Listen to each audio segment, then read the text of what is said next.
नारद जी ने से नारायण का कहा हुआ ये वक्त मैंने तुमसे कहा। हे विप्रो, मैं अब और क्या कहूँ।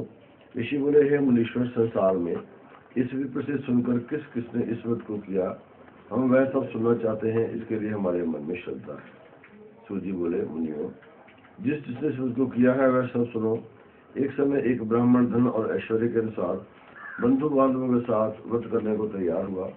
उसी समय एक लकड़ी बेचने वाला बूढ़ा आदमी आया और बाहर लकड़ियों को रख कर विप्र के मकान में गया।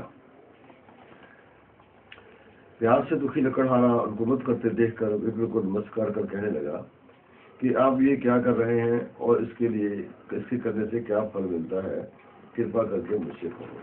ब्राह्मण ने कहा, सब मनोकामनाओं को पूरा करने वाला श्री सत्यनारायण भगवान का व्रत है। इसकी ही कृपा से मेरे यहाँ धन धान्य आदि की वृद्धि हुई है। विप्र से इस बारे में जानकर लकड़हारा बहुत प्रसन्न हुआ, चरणामृत ले और प्रसाद खाने के बाद अपने घर को गया। लकड़हारे ने अपने मन में इस प्रकार का संकल्प किया कि आज ग्राम में लकड़ी बेचने से जो धन मिलेगा उससे सत्यनारायण देव का उत्तम व्रत करूंगा।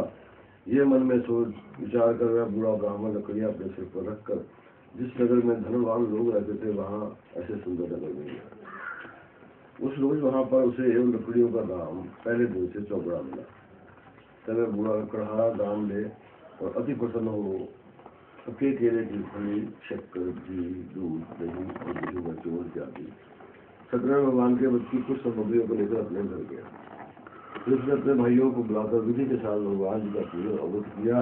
उस व्रत के प्रभाव से बुरा कहा धन पुत्र आदि से युक्त हुआ और संसार के समस्त सुख भोग कर वैकुंठ को चला गया। वो सत्यनारायण भगवान नारायण नारायण भजमन नारायण नारायण नारायण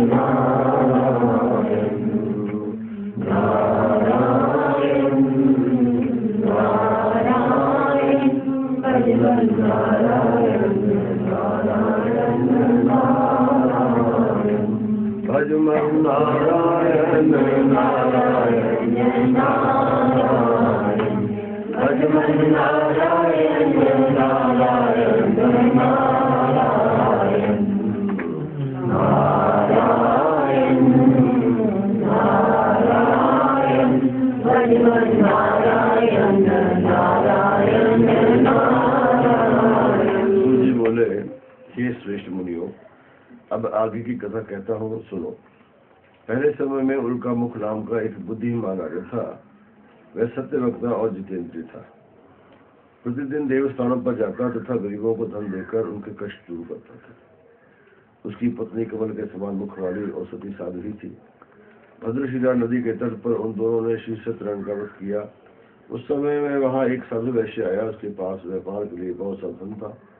वह नाग को किनारे पर ठहरा कर राजा के पास आ गया और राजा को व्रत करते हुए देख कर विनय के साथ पूछने लगा, हे राजन, भक्ति युक्त से ये आप क्या कर रहे हैं, मेरी सुनने की इच्छा है, तो आप मुझे बताइए। राजा बोला, ये साधु अपने बांधवों के साथ पुत्रादि की प्राप्ति के लिए एक महाशक्तिवान सत्यनारायण भगवान का व्रत का पूजन किया जा रहा है। राजा के वचन सुनकर साधु आदर से बोला, हे राजन, मुझसे इसका संविधान कहो, मैं भी आपके कथनानुसार इस व्रत को करूंगा। मेरे कोई भी संतान नहीं है और इससे निश्चय ही होगी। राजा से संविधान सुन गया, पास से निवृत्त हो वह आनंद के साथ घर गया। साधु ने अपनी स्त्री से संतान देने वाले उस व्रत का समाचार सुनाया और कहा कि जब मेरी संतान होगी तब मैं उस व्रत को करूंगा। साधु ने ऐसे वचन अपने स्त्री लीलावती से कहे। एक दिन उसकी स्त्री लीलावती पति के साथ आनंदित हो सांसारिक धर्म में प्रवृत्त होकर सत्यनारायण भगवान की कृपा से गर्भवती हो गई। तो 10वें महीने में उसकी एक सुंदर कन्या का जन्म हुआ। वह दिनों दिन इस तरह बढ़ने लगी जैसे शुक्ल पक्ष का चंद्रमा बढ़ता है। कन्या का नाम कलावती रखा गया तथा लीलावती ने मीठे शब्दों में अपने पति से कहा, जो आपने संकल्प किया था कि भगवान का व्रत करूंगा, अब आप उसे करिए। साधु बोला, हे प्रिय, इसकी विवाह पर करूंगा। इस प्रकार अपनी पत्नी को आश्वासन दे वह नगर को गया। कलावती पितृगृह में वृद्धि को प्राप्त हो गई। साधु ने जब नगर में सक्षमों के साथ अपनी पुत्री को देखा तो तुरंत ही दूत को बुलाकर कहा, पुत्री के वास्ते कुछ योद्धा देकर लाओ। साधु की आज्ञा पाकर दूत कंचन नगर पहुंचा और वहां खूब बड़ी खोज और देखभाल कर लड़की के लिए सुयोग्य पुत्र को ले आया। उस योग्य लड़के को वृद्धशतानंद ब्राह्मण ने सुदामा का जन्म देकर मोक्ष को पाया। उनका मुख नाम का राजा दशरथ होकर नरकंठ को प्राप्त हुआ। साधु राम के वैश्य ने मोरध्वज बनकर अपने पुत्र को आगे से चीरकर मोक्ष को प्राप्त किया। महाराज तुंगध्वज ने स्वयं होकर भगवान में भक्ति होकर कर्म कर मोक्ष की प्राप्ति। वो सत्य भगवान जय लक्ष्मी रमना स्वामी, जय लक्ष्मी रमना सत्यनारायण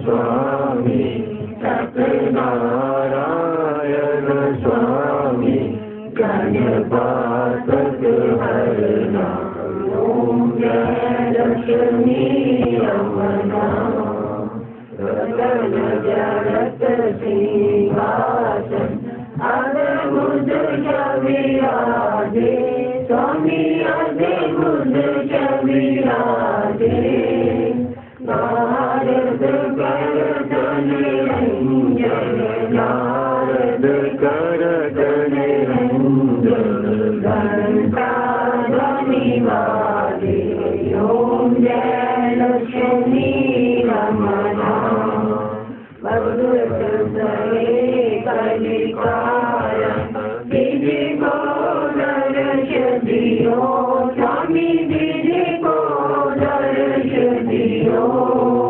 पूरा ब्राह्मण बन कर, पूरा ब्राह्मण बन कर कंचन में लगियो ओम जय लक्ष्मी रमना दुर्बल वीर दयाल इन पर कृपा करी स्वामी, न पर कृपा करी चंद्र चोरिक राजा, चंद्र चोरिक राजा जिंदगी विपद ओम जय लक्ष्मी रमना चढ़त प्रसाद सवाया कदली फल मेवा स्वामी, कदली फल मेवा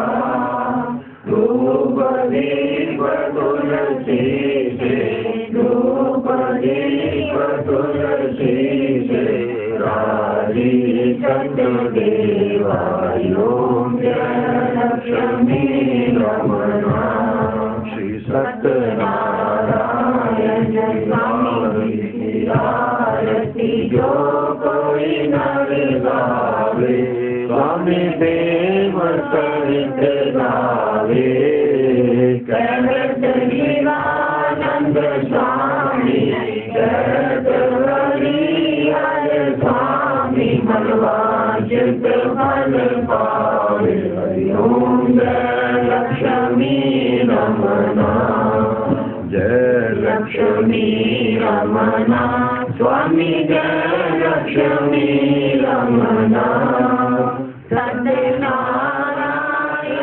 स्वामी, सत्यनारायण स्वामी, जगपातक हरना ओम जय लक्ष्मी रमना नाथ मेरी यही प्रार्थना है कि भूलू न मैं नाम कभी तुम्हारा, निश्चिंत होकर मैं दिन रात गाऊं श्रीमन्नारायण, श्रीमन्नारायण, श्रीमन्नारायण, श्रीमन्नारायण।